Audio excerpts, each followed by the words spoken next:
The following presentation is brought to you by the Realm Network.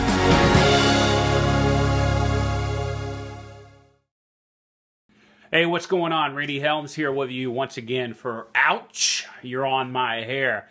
Well, we kind of talk about hair metal bands, glam metal bands, a little bit of heavy metal itself, just rock and roll, whatever albums we feel like we want to approach and go back and listen to, and we got to get a new one. We got to get something new. So I'm looking for something. I got a couple ideas. We'll probably hit that later. But what I wanted to do this particular episode, you know, the Chicago Cubs just won the World Series. Now, the Chicago Cubs is not my favorite baseball team, but I did root for them in the World Series because I like to see an underdog win, and after 108 years, by gosh, they deserved it. And so congratulations to the Chicago Cubs. And what I decided to do was to grab a band from Chicago, and obviously the first one that came to mind was Cheap Trick, but I'm like, I'm not doing a Cheap Trick album. Nothing against Cheap Trick, you know, Hall of Famers, but I wanted to grab something that I hadn't listened to before. And so I grabbed the very first Enough's Enough album. That's a tongue twister for me, but Enough's very first album, and the reason being, it came out in 1989. I don't recall really listening to this album. I don't know if any of my friends actually had it. I do remember seeing a couple videos for a couple of the songs, but I didn't really remember them so much. When I started listening to them, it kind of vaguely came back to me a little bit. But as I listened to this album, I'll tell you what, I'll be grabbing some of their other stuff and definitely checking it out too. So let's get into it. So Enough's Enough, very first album, self-titled, by the same name as the band. The band on this particular album, which came out in 1989, this lineup would stay together for 3 albums up till 1993. And it's Chip Z'Nuff, who is the bass player. He did, I guess, some backing vocals, and he also did some other guitar work on it. Donnie V, who was the vocalist, a very good vocalist, and he also played some guitars. And Derek, and I think he pronounced his last name Frigo. You know, I'm Georgia, Southern accent. Don't kill me if I'm getting the name wrong. But he was the lead guitar player, and phenomenal lead guitar player. You're going to hear me mention this quite often about his guitar playing. And rounding the band out on drums was Vicki Fox.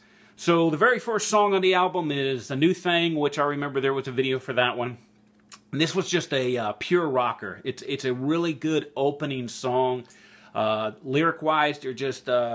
he's talking about, you know, he's gotten some information, which obviously he's gotten some information about the chick he's with, and so he's let her go, and he's out and he's looking for a new thing, man. You know, he even kind of coins the phrase, you know, a new high, a new drug, you know, whatever. So he's looking for that newest thing, you know, that new girl. And so, but it's a really good rocking song to start the album. And if you've never listened to this band, I think when you first hear this song, you're going to want to listen to the rest of the album.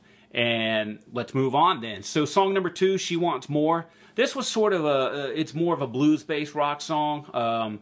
It kind of reminds me a little bit of possibly like some Great White, you know, not sound-wise, but just the way it's lyrically put together and the way the groove of the song goes. It's very, very, you know, Great White-ish. Is that a word? Great White-ish? But it is now. This one, once again, this is talking about a girl who's got it all, you know, and she wants more. She's got to have more of it. And we kind of know people like this who, you know, they're going to make it, but there's something holding them back. And then one of the lyrics, you know, says in there that, you know, during the chorus or pre-chorus, it says something to the effect, but she's got to dump the guy. So obviously it's somebody that's holding her back, and great song. The third song is the definition of a power ballad. It's called Fly High Michelle. And, you know, reading the lyrics to the song and listening to it, I really think this song is talking about possibly somebody who may have died, and he's got to let her go. And so when I listen to it, it kind of reminds me a little bit of Slaughter, Fly to the Angels, you know, the same type of thing, you know, we're letting a loved one go, a girlfriend or whoever, and got to... You know, now it's Fly High Michelle. And so just a great power ballad, man. Just an awesome guitar work on it. Just phenomenal guitar work. The fourth song on it is Hot Little Summer Girl. And this is just your typical rock and roll, talking about summer, talking about girls. We've heard this, you know, several times on other bands. Y&T did it with Summertime Girls. Van Halen did it, you know, with Sammy Hagar, you know. We've heard so many other bands. The Beach Boys talked about Summer and Girls. They just kind of always go two and two together. Two and two. One and one together. I'll get it straight in a minute. But this one is just talking about chicks, man. Talking about chicks in the summertime. Nothing challenging with the lyrics or anything. Just a really good rock song. And cowbell. Lots of cowbell in it. So if you're a cowbell fan, you obviously enjoy this song as well. Next up, the fifth song is In the Groove. This particular song is also very blues-based, and it's talking about that moment, you know, when you're with someone and you just kind of, you groove. You know what I mean? I mean, you're working together and it's all good. And I think you kind of can read between the lines what I'm trying to say and keeping it family friendly. But that's what the lyrics are talking about. That he's just Donnie's talking about he's with this girl, man, and they're grooving together. It's a really good song though. I mean, really, really good. Next up, number 6 is a song that probably would not make any album nowadays if a band wanted to be successful. And the reason why I say it's called Little Indian Angel, which obviously would not be politically correct nowadays. But if you think back in the 80s, you had in probably even late 70s, you had certain songs that talked about Indians, just off the top of my head, Blackfoot obviously, but they were, Ricky Medlock, was Indian, and still is. I mean, he's with Leonard Skinner now, but, then you had, I think White Lion did a song, and you had Europe, who had Cherokee, and even country, you had Tim McGraw, who did Indian Outlaw. So there's been songs about Indians, but I think nowadays I don't think you would probably see anything. I'd be surprised if there is anything out there with referencing something like that. Please let me know, because I don't recall in the last probably 10 years anything. But anyways, this particular song, if you get past being politically correct for a minute and go back to the 80s, late 80s when this song came out, the lyrics are, they just reference Indians a lot and tie it into, it is what it is. There's no sleeping in the teepee tonight, so you can kind of put 2 to 2 together. He's talking about a peace pipe, but not a bad song. Not a bad song at all. Just, like I said, wouldn't cut it nowadays, I don't think. Number 7 is For Now. Now, this is kind of a slower song, and to be honest with you, this particular one, I kind of thought the vocals were a little whiny. It wasn't one of Donnie's better performances on the album. Don't get me wrong, the whole album is great, but this one, if I had to pick one song where his vocals were not like anything else, it would be this one. The guitar kind of makes it up, though, because there are some really, really cool guitar parts that are in there. And by this point, you've really gotten into, kind of seeing how this band is gelling and driving together. And of course, the backing of Vicki on drums and Chip on bass is really, they got a nice groove on every song. So obviously they worked well together for 3 albums, and they, it works. So, but this particular song, For Now, it's just, it's not, one of the best songs on the album, but it's not bad either. Okay, so it's kind of on the border there. Number 8 is Kiss the Clown. Now, this particular one, obviously, this was kind of influenced by probably 50s and 60s genre-style music, where lyrics were talking about different stuff like, Tears of the Clown or whatever, and it was just kind of a, I don't know, it's to be honest with you, let's call it what it is. It's an album filler. I think if they would have had other songs, this one may have got cut and they would have put something else in, or maybe the other ones that they had just wasn't as good. I don't know. This one, it's just talking about him being Donnie, since he's singing it.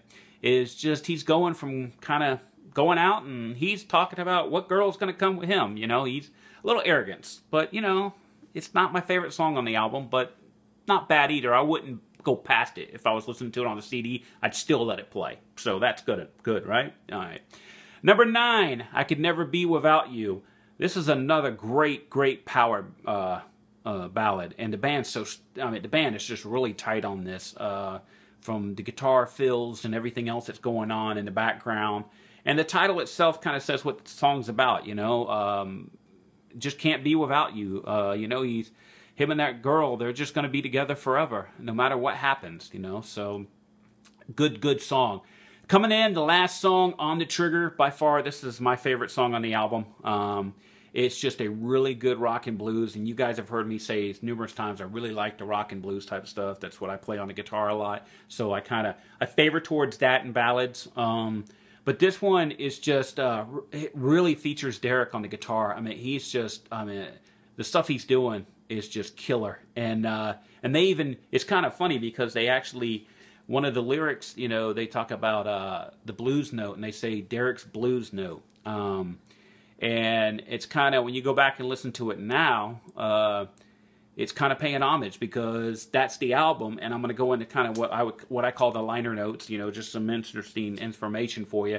Derek himself actually died in 2004 of a drug overdose. Now, the band at the time in 2004 were trying to get back together with this particular lineup that they had together from 89 to 93, and they were going to tour Japan. Unfortunately, Derek passed away of a supposed drug overdose. He was like right outside of his house or something, had his cell phone in his hand. They said he was frantically trying to dial 911. So it's kind of sad because he was a great guitar player. I wish I would have known more about him. I don't know how this band escaped by me, but they did. It could be because when 89, when the first one, I was a little busy with some stuff, and then 1992, I joined the Army for 20 years, and so I didn't always get the opportunity to hear a lot of stuff that came out. Plus, you know, you had Nirvana and all those guys coming around, and that kind of killed a little bit on the glam and metal scene for a while. But they also, another member of this band who would join later and play drums, Ricky Parrot, actually died of cancer, and that was in 2007. And for those of you who don't know Ricky Parrot, he at one point in time played with Jeff Phillison's War and Peace, which was a group that Jeff put together when he broke away from Dokken for a while. And actually the guitar player on that is Satchel. So pretty interesting. The drummer that was on this album, Vicki Fox, like I said, he would leave in 1993 right after they had recorded the third album. I think he left actually before the tour. And the reason being, he joined up with Vince Neil and played with Vince Neil's solo act and has played with Vince Neil's solo act off and on throughout the years. Beavis and Butthead made fun of one of the videos of this band. They may have made more, but Fly High Michelle, they actually they made fun of. I think I talked about that earlier. But anyways, that's enough's enough. And I thank you for tuning in each and every week on Out Here on My Hair. You can always follow me on Twitter at Helms Randy, and that's HELMS RANDY. I'm always going to be right here on Russo's brand, you know, bringing you albums, hair metal albums, glam metal bands, all of it, man. Hit me up with thoughts on who you want me to review, you know, somebody challenging or something, or maybe even a classic that you want to hear my take on it, whatever. But I appreciate you tuning in each and every week, and rock on, baby. The following presentation is brought to you by the Realm Network.